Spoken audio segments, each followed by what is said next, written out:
اردو زبان اور اس کی اہم بولیاں۔ آپ دیکھ رہے ہیں چینل گلدستہ معلومات۔ دوستو، آج ہم اردو زبان اور اس کی اہم بولیوں کی بات کریں گے۔ زبان ایک بڑی اکائی ہے جبکہ بولی اس کی چھوٹی اکائی ہے۔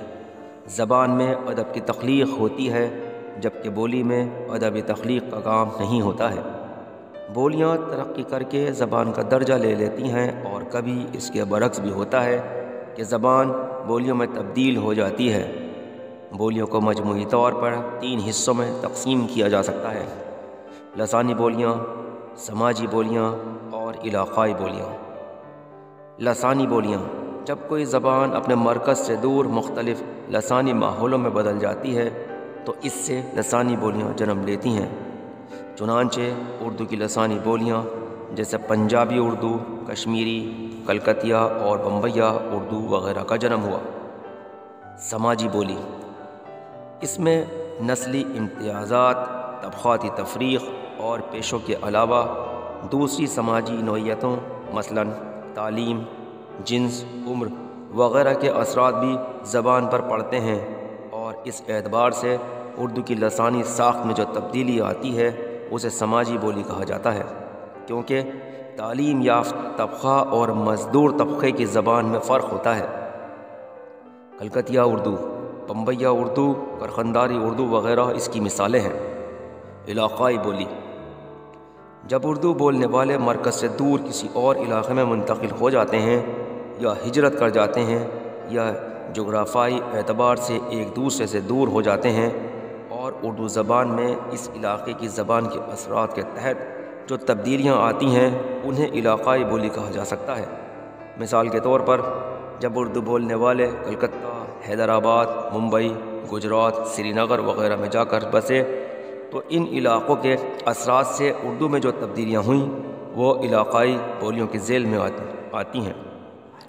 کسی بولی کے لسانی، سماجی یا علاقائی ہونے کا یہ مطلب نہیں ہے کہ وہ ان وجوہات میں سے کسی کی وجہ سے وجود میں آئی ہے، بلکہ ان کے وجود میں آنے کے مختلف عوامل اور وجوہات بھی ہو سکتے ہیں۔ مثلاً کوئی بولی لسانی اور علاقائی بولی بھی ہو سکتی ہے، یعنی سماج اور علاقہ دونوں وجہ سے اردو میں تبدیلی آئی ہے اور یہ بولی بنی ہے۔ انشاء اللہ خان انشا کی تصنیف دریائے لطافت جو 1803 میں شائع ہوئی، پہلی کتاب ہے جس میں دہلی کی بولیوں پر کام ہوا۔ کرخنداری بولی: کرخنداری بولی کا علاقہ دارالسلطنت دہلی اور بطور خاص جامع مسجد کے آس پاس کا علاقہ ہے، لیکن کارخنداری بولنے والوں کی نئی نسل پنجابی اور ہندی سے متاثر نظر آتی ہے، لہٰذا اب ان کی بولی کو خالص کرخنداری بولی بھی نہیں بولا جا سکتا ہے۔ کلکتیا اردو: بنگال میں اردو کو اکبر کے عہد میں باقاعدہ فروغ ملا۔ 16ویں صدی کے آخر تک پہنچتے پہنچتے اردو ایک زبان کی حیثیت سے وہاں رائج ہو چکی تھی۔ پھر سن 1800 میں ڈاکٹر گلکرسٹ کی سرپرستی میں قائم کردہ فورٹ ولیم کالج نے بھی اس کے فروغ میں اہم رول ادا کیا۔ بنگال میں بول چال کی اردو پر بنگلہ زبان کے زبردست اثرات پڑے اور یہ الفاظ اردو کے تلفظ، قواعد اور لغت غرض تینوں زبان کی تینوں سطحوں پر محسوس کیا جا سکتا ہے۔ مثلاً عربی کے فارسی کے لفظ قاف، ف، ز، خ، غین کلکتیا اردو میں ک، بھ، ج، گ میں تبدیل ہو جاتے ہیں۔ وا با میں بدل جاتا ہے، جیسے تصویر، تبصیر، تلوار، تلبار، جلوہ، جلبہ وغیرہ۔ لفظ کے آخر میں خشو کو توڑ دیا جاتا ہے یا آخری لفظ کو گرا دیا جاتا ہے، جیسے گوشت، گوش، عشق، عشق، چاند، چاند وغیرہ۔ طویل لفظ کو مختصر کر دیا جاتا ہے، جیسے آسمان، اسمان، دوسرا، دوسرا وغیرہ۔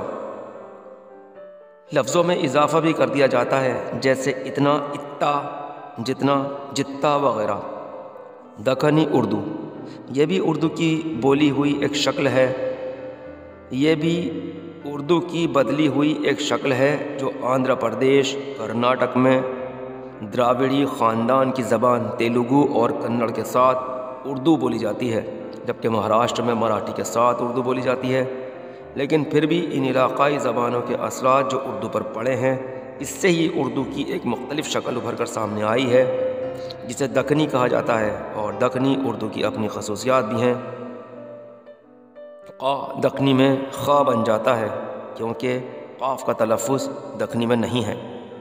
ہندوی کے بعد اردو کا دوسرا مقبول نام ریختہ ہے۔ لفظ ریختہ کے متعدد معنی ملتے ہیں، مثلاً بننا، ایجاد و اختراع کرنا، نئے سانچے میں ڈھالنا اور موضوع کرنا۔